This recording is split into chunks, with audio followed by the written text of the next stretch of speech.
Hello, all you wonderful people. This is Joe Ligato, and this is the Joe Ligato Show. We're going to be talking about an article on Axios that is a part of a column called Behind the Curtain.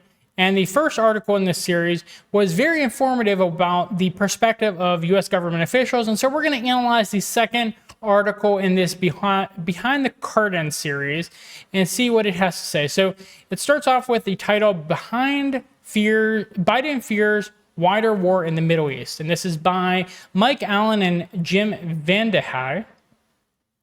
President Biden and First Lady Jill Biden at the beach is what this picture is. We don't care about that. Okay, top U.S. officials tell us the threats of war widening from the Gaza Strip are real and rising, forcing the Pentagon to put more U.S. forces on high alert for quick deployment and rush additional weapon systems to the region. Yeah, so we've been seeing that a lot. The most warships in the Mediterranean Sea since World War II. So remember, World War II popped off in around the Mediterranean Sea, around European locations. And so having that many warships there should be extremely concerning. You're seeing a ton of equipment going there, a ton of troop transports going there. America is preparing for a wider war there, whether it's as a deterrent force, which seems like there's way too many troops and equipment for it to be a deterrent force, or as an active aggressive force that's going to target, say, Hezbollah or Iran, is at least somewhat up in the air. I do think it's very likely that it's going to pop off into a wider conflict, though, relatively soon. Okay, so let's move on. So why does this matter? There's red-hot rhetoric by Israel and Iran, including publicly threatening to widen the war, and that has U.S. officials on edge. It's quite a dangerous situation. A senior administration official told us it could all veer off the rails really quickly. The whole region could be in conflict. Now, I've been saying this for a while now, that this is not just another small flare-up. This could very easily lead to World War III. And again, the simple fact is, I don't think Russia would love to sit back and just watch America decline. But Russia at the same time cannot allow other allies to be picked off one at a time. And so if, say, Syria, or even more likely an Iran, gets attacked by the United States, Russia, I think, would intervene to stop them from being completely destroyed. And Russia has been gaining increasing confidence over its time fighting the war in Ukraine because they know they're fighting against Western funding, Western equipment, in some cases, Western soldiers who are pretending to be mercenaries. And so I think if Iran got attacked, which is a distinct possibility at this point, I think Russia would actually intervene. And then if Russia intervenes, then China's going to intervene. So scary, scary thought, because we could have the multipolar bloc versus the Western hegemony fighting a world war by the end of this year. And it's only a month or two left. So just shocking what's going on right now in the world. Anyways, let's move on. What we're hearing, this is a big reason President Biden and his war cabinet are using an elaborate carrot and stick strategy to slow Israel's invasion of Gaza. Bluntly, they need time to prepare for an Iranian escalation elsewhere, including getting more air defense systems to the region fast. Sources tell Axios Barak Ravid. So in an ominous appearance Sunday on ABC's This Week, Defense Secretary Lloyd Austin warned of the prospect of significant escalation of attacks on our troops and our people throughout the region. You're already seeing that. Missile attacks, drone attacks, bases, ships, United States intervening to stop missiles from Yemen hitting Israel, which makes them a direct participant in this war. Just so many things going on. And the United States isn't de-escalating. They're not even allowing their diplomats to talk about ceasefires or de-escalation. In fact, they're trying to prepare equipment and military resources in the region to make sure that they're prepared for a war instead of trying to de-escalate the war. America has lost all capabilities when it comes to being diplomatic. So what else does this article say? What's happening? The central concern is Iran and Iran-funded groups, but capturing the complexity of this moment, officials are keeping close tabs on China to see if Beijing exploits the chaos. Yeah, if I was in this situation and if I was China, I would exploit it, but I'm a bit more impatient, a bit more I would say almost assertive. Maybe that's a nice way of saying aggressive in terms of pushing my interest. But China knows, they've been trained by Sun Tzu about if your enemy is declining, you just let them decline. You don't interfere with them, things like that. So they're trying as much as possible not to intervene.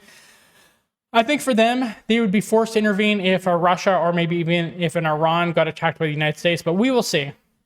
I do think that Russia and China really talked to Iran after Soleimani was assassinated, because I think Iran wanted to go to war at that point because it violated all international laws for Soleimani to be assassinated in a foreign country while he was on a diplomatic mission. And I think they told Iran that, listen, just calm down for now. we're a few years away from being prepared. And it's anyone's guess about, are they prepared for right now to pull that trigger to escalate the conflict? I don't think they want to, but if Iran got attacked directly, despite their best efforts, I feel like they would have to. You kind of have to react to your enemies if they're that aggressive. But again, as Brian Berletic said on, I think it was Reportify, but he was talking about, don't take the first step. Let your enemy take that swing at you. Let your enemy be the belligerent, the aggressive one. So I think that's what they're doing. They're waiting for the United States to attack Iran instead of preemptively attacking the West. It helps them win in the court of international public opinion. So anyways, going on for this article, Iran's foreign minister warned Israel Sunday that if Gaza strikes continue, the region will go out of control. Iranian-backed Hezbollah militants in Lebanon stepped up cross-border attacks on Israel's north per Israel Defense Forces. Israel ramped up bombing on 3 fronts in Gaza and the southern Lebanon in a rare strike in the West Bank. Okay, something they didn't mention here is they're also striking Syria. Israel's economy minister, Nur Bakant, told London's Mail on London that if Hezbollah joins the war, we will not just retaliate on those fronts, but we will go to the head of the snake, which is Iran. Okay, so this is the thing that people should be concerned about is if Israel gets sunk into Gaza, like sending troops there and not just like retreating immediately after like doing an attack, if they get sunk in there, Hezbollah will probably attack more directly on Israel's northern front. And Israel is saying that if that happens, Israel will attack Iran proper. And I think that would probably ignite World War III. Okay, so the article goes on to say, between the lines, U.S. cabinet officials are making it clear they fear escalation and that U.S. is ready to respond mightily to attacks on American troops. They've not really responded much right now, and they're getting attacked in places like Syria and Iraq. So we will see. And their responses are illegitimate in both of those countries. Iraq voted to have American bases moved out of the country, but America threatened to freeze their assets if they did that and threatened problems for Iraq if they did that. And Syria, they're illegitimately in Syria right now, stealing Syria's oil. And so they have no right to self-defense in either of those countries right now. So Secretary of State Tony Blinken, who is a Zionist, said Sunday on NBC's Meet the Press, we expect that there is a likelihood of escalation by Iranian proxies directed against our forces. We're taking steps to make sure that we can effectively defend our people and respond decisively if we need to. This is not what we want, not what we're looking for. We don't want escalation. That's a complete lie from this neocon Zionist person, because there is Operation Clean Break, where they always expected, I believe it was Wesley Clark who also talked about this, where American officials, American neocons who control our government through the Zionist forces, they wanted to attack 7 different countries throughout the greater Middle East area, and they've already attacked 5 of them, and they still need to attack Lebanon and Iran, which they are trying to do right now. So we know this plan. They've overtly told us their plan. We have the documents for it, but for some reason, people still don't believe that this is Western American aggression. Okay, so this article goes on to say what to watch going forward. The number one indicator of how Hezbollah in Lebanon on Israel's northern border responds to Israel's expected offensive in Gaza and the south. If Hezbollah decides to light up northern Israel, it would be a serious adversary that would require serious resources from Israel to deal with. Okay, so a few interesting things here. This video is made before Hezbollah's speech on Friday. Wait, what's today? I think today is, oh wait, today is Friday. So it's going to be happening later today after this video is made. So that speech might be indicating that Hezbollah is directly joining in the war. Hezbollah has been doing some interesting things in northern Israel where they've been attacking communication and surveillance equipment mostly. And so it's anyone's guess about what they're doing exactly right now. But if they do intervene more directly, Israel is going to be on the fence there. United States might attack Hezbollah and by proxy Lebanon. So it's going to be wild. And who knows how deeply Iran will get involved to help out Hezbollah. Just chaos on all fronts. Okay, so second, the U.S. is urging Israel to go in smartly. The biggest way to see this escalate, see other groups come in, is to go in a reckless fashion. It's impossible to say what they're going to do. The country is absolutely traumatized, as you would expect. The administration's 3-part plan is sending a deterrence message to Hezbollah and other actors in the region, trying to get more aid to Palestinians faster, and emphasizing that the war is not the Palestinian people, but with Hamas, which governs the Gaza Strip. Ridiculous. They're attacking West Bank as well. Hamas isn't in the West Bank. They're bombing refugee camps.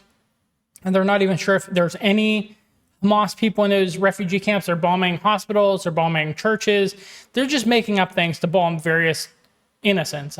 And you've had Israeli politicians come out and say that they want to wipe out the entire population of Gaza, which, to emphasize, is over half children. Half of them are under the age of 18. Just heinous, heinous acts. The current Palestinian genocide has more civilian casualties than over a year, almost 2 years, of the Russia-Ukraine conflict. Just ridiculous how inhumane Israel is being right now. So behind the scenes, this article says the U.S. is advising Israel to delay a ground offensive in Gaza, in part to allow more hostage releases. Israel has killed many hostages, both during the conflict on October 7th and then during this genocide that has occurred ever since. 10 Americans are unaccounted for, and the U.S. believes a significant number of hostages. Since when does America actually care about American hostages? Because Gonzalo Lira, which was exposing the heinous acts of the Ukrainian government, has been held hostage for months now. And I really want to bring this up every chance I can. Gonzalo Lira needs to be freed. This is atrocious behavior. The United States should be held accountable for the fact that they are supporting a government that has kidnapped an American citizen, but America is doing nothing to bring Gonzalo Lira to safety. This is horrible. It's very likely, given things Gonzalo Lira said in his final messages, that he is still being tortured to this day. And just really want to emphasize, free Gonzalo Lira.